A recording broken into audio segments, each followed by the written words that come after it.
and welcome to Peak Life. I'm Karen Myers, and today we're going to be talking about the city's foster care program. And joining me from Human Services is Tracy Jameson and Felicia Lagarde. Welcome. Good morning. Thank you. Thank you. So what can you tell me about Chesapeake's foster care program? So in the city of Chesapeake, we have children that enter foster care for various reasons. It could be a crisis within the family. It could be relief of custody through the courts. It could be a numerous amount of things. And so when children come into foster care, they need a loving, nurturing, and safe environment to help the family work through whatever brought the child into care and to get them reunified with either back home to their parents or with their birth families. Okay, so you mentioned just a couple things, like it could be an emergency situation. Can you tell me how does a child or how may a child end up in the foster care program? As Ms. Lagarde just shared, it could be various things such as abuse, neglect. It could be relief of custody where the courts grant us custody of the children. And then it's our goal to find a family for those children to live and be safe temporarily until we can work towards reunification and get them either back with their biological family or with fictive kin or relatives that may not live in the state of Virginia. So what are the basic requirements for becoming a foster parent? So you have to be 21 years or older. You must be able to maintain your lifestyle, which we call the ARWs. We look for families that have the ability to foster, the willingness to foster, and that have their own resources to maintain their lifestyle and not be dependent upon the monthly stipend that the state, that the federal government provides for children that have to be placed in a foster home. You can be single, you can be married, you can be same-sex couple, you can... So basically you have to have a loving variety. home, Yes. but be able to sustain your own, finances and things like that. Yes, you have to have an appropriate environment. And what I mean by that, the state has a requirement, which my team and I, we go in and we complete our foster home checklist that we have to complete to ensure that you have electricity, running water, if you have weapons, that they're secured, that there's ample living space, because children may have to share a room, but they cannot sleep in the bed together. Any child 2 years and older can no longer sleep in a room with a parent.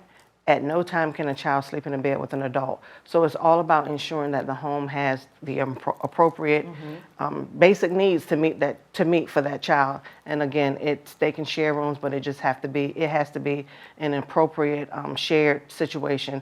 No babies with teenagers. So there's a lot of things we have to look for, but it's very doable, and we do have some great foster parents that. And I'm sure you have to do a background check as well. well. Yes, of course. We have to do fingerprints.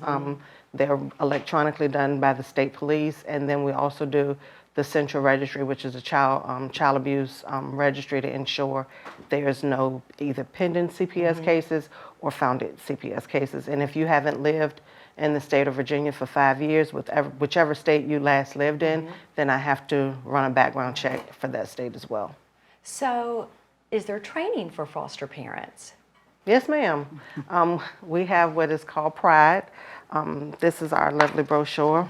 PRIDE is Parent Resources for Information Development and Education. It's a 5-week program. We do it in person. Since COVID, we're just starting to get back in person, but it's 5 weeks. And then they also have computer education that they must complete.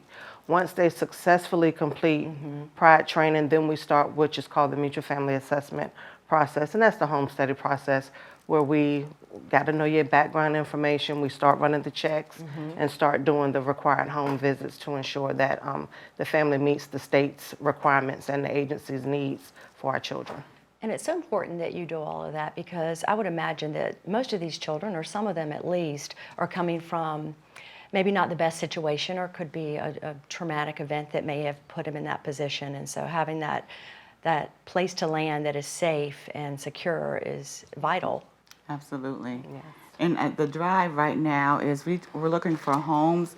We know before the pandemic, families during the pandemic were reassessing themselves, making changes, lifestyle changes, career changes, and we understand and respect that.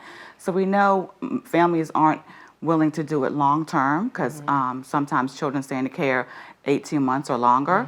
So we're looking for families that are willing to do short term, 0 or 2 days to 120 days, so that our children can find their make a match with their biological family that may not be may not be in the state of Virginia, but outside of Virginia, and we want to link them together. So that's going to take some time.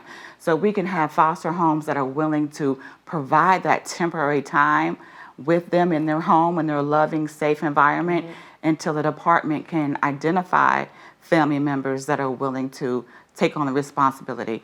We recognize that families do best, children do best in the family of origin, and we want to make that connection. So we just need that time to do the checks, because families have to do checks as well.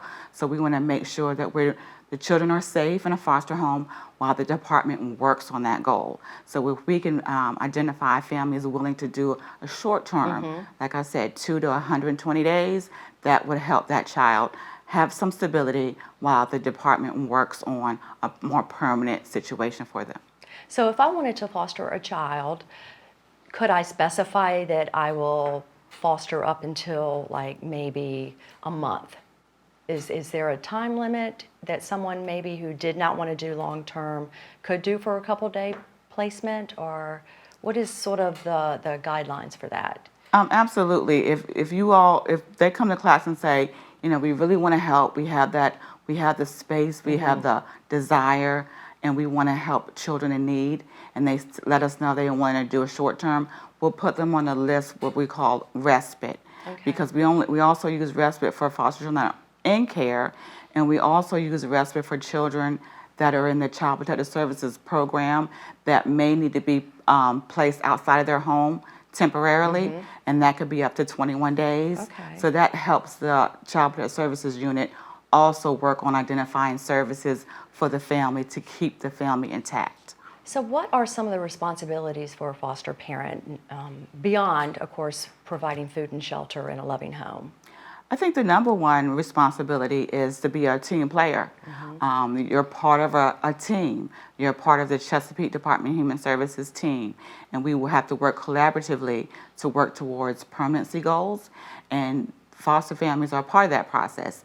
They are educating not only us on how the children are doing, but the biological family and the possible other placement, educating them on what it takes day to day to take care of the child and what that child's needs are.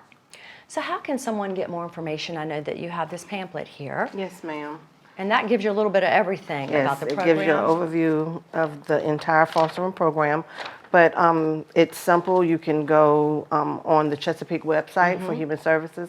We have a link there. We have a QR code. You can just easily click onto that. It will take you to something that the state has just started vamping. It's about a little over a year. It's called Foster Families Highways, and it takes you directly to the Chesapeake site where you can do your pre-screening information, and it alerts, and then we go in and we pull the prospective parents. They can always call my number, 757-382-2249. Either someone from my team or myself will do a pre-screen. It takes about 15 to 20 minutes. We ask basic questions to get a feel, and then once we get enough applicants, then we have a vetting session.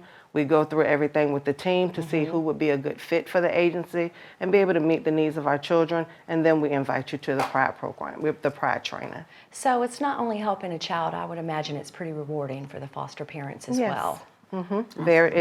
Those are relationships that are built that's going to be intended to last a lifetime. That's something we train in PRIDE, because that child and family has met someone new.